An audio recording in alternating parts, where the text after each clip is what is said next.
Finally நம்ம கடை open பண்ணி 1 வீக் மேலே ஆகிட்டு இன்றைக்கி 9th டே. இன்றைக்கி லாக் எடுக்க வந்திருந்தாங்க நம்மளோட கடையை. ஏன்னா நம்ம ஒரு நாள் முன்னாடியே அவங்கள்ட்ட சொல்லியிருந்தோம், அவங்க வரேன்னு சொல்லியிருந்தாங்க. வாங்க வீட்டுக்குள்ளே போகலாம். ஃபைனலி இன்றைக்கி நம்ம பானிபூரி பண்ணியிருக்கோம். ரொம்ப நாள் ஆசை, நான் சூப்பராக பண்ணுவேன்.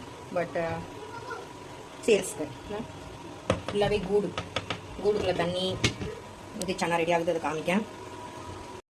இந்த தண்ணி எனக்கு திக்கா தண்ணி.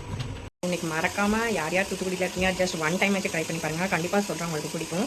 ஏன்னா இதே மாதிரி இங்கே பட்டாட்டா தான் யூஸ் பண்ணுவாங்க. நான் ரகடா அதே மாதிரி பண்ணி தான் யூஸ் பண்ண போகிறேன். ட்ரை பண்ணி பார்த்துட்டு சொல்லுங்கள். ஆனால் கண்டிப்பாக வாங்க. 6 to 10. நான் சதீஷ் அப்படி வர லேட் ஆயிரும் நினைக்கிறேன். 6 to 10 தான். 5:30 6 to 10. பாய். ஜஸ்ட்டு காஃபி வாங்கி கொடுத்தா குடிச்சிட்டு இருந்தோம்.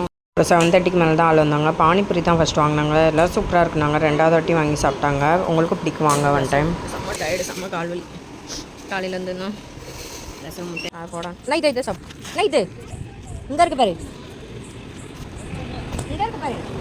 டாக் அதை போட்டுட்டு அந்த எக்ஸ்ட்ரா வைக்கிறத அப்படியே நாங்களும் கிளம்பியாச்சு. சதீஷ் ஒரு ரவுண்டு எடுத்துகிட்டு போனால் நாங்கள் அடுத்த ரவுண்டுக்கு வெயிட் பண்ணிட்டு இருந்தோம். தென் செம்ம பசி. வீட்டில் வேறு ரசம் தான் இருந்துச்சு. தம்பிக்கு 7 o'clock வந்து ஊட்டி விட்டேன். தென் ஒரு ஜூஸ் கடை இருந்துச்சு, அங்கே மட்டும் குடிச்சிட்டு எங்கள் டே இப்படி தான் போய் 12:30 ஆகிட்டு. வச்சுருந்தா லைக் பண்ணுங்கள், ஃபாலோ பண்ணிக்கோங்க. செம ஹாப்பி. இதே மாதிரி பானிபூரி இந்த இல்லைன்னு சொல்லிட்டு நிறைய பேர் 2வது ரவுண்டும் வாங்கி சாப்பிட்டாங்க. இப்படியே சப்போர்ட் பண்ணுங்கள். கால் வலின்னா இதில் பறந்து போச்சு. எனிவே தேங்க்யூ, பாய்.